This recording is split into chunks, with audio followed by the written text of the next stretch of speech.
for this week's Focus 50 Plus, and today Dr. George Schofield is here to talk about grandparenting realities. Good morning. Good morning. Thanks for joining us on this I'm happy Monday. to be here. So let's begin by talking about where grandparenting came from. Grandparenting came from the fact that we lived long enough to be grandparents. And so there were two major roles. One was childcare, which is still very important. And the other one was teaching survival. Oh. Because the people who lived long enough knew how to survive. Very true. So what's important to understand today, grandparents really want their grandchildren to be happy and lead successful lives. And they also want, I think, in many cases, sort of a second chance. You don't have to do it full time. Right. You're smarter than you were when you had your own kids.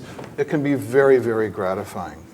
What's important to understand about grandparenting today is what your grandchildren's world is going to be like.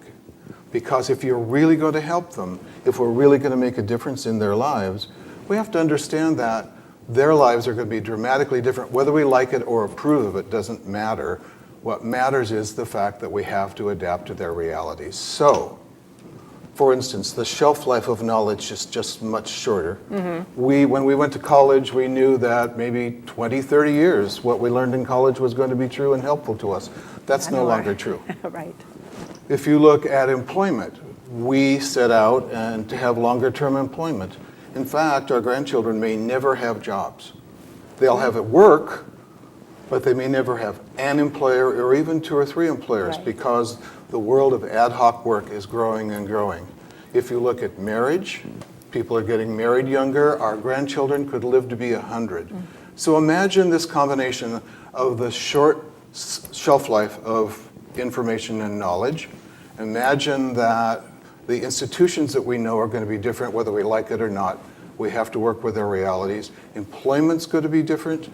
I'll give you an example. The man who sold me my new car, who's my age, very proudly told me he didn't own a cell phone and didn't know how to run one. How do you relate to your grandchildren if you don't go partway to their world as they will come partway to yours? Well, let me ask you, things are changing, but what should stay unchanged? Oh, we need to read to our grandchildren. Yes. We need to spend high quality time with them.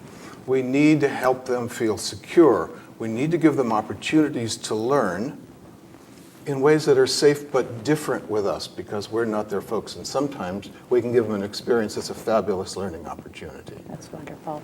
Well, we are, this is such a great material that we're actually going to break this segment into two segments. We are. And so I know the next time you come back, we're going to be talking about what success is, what looks like for today's grandparents. Right, exactly. We're going to talk about, so what do you do about this next week? Stay tuned.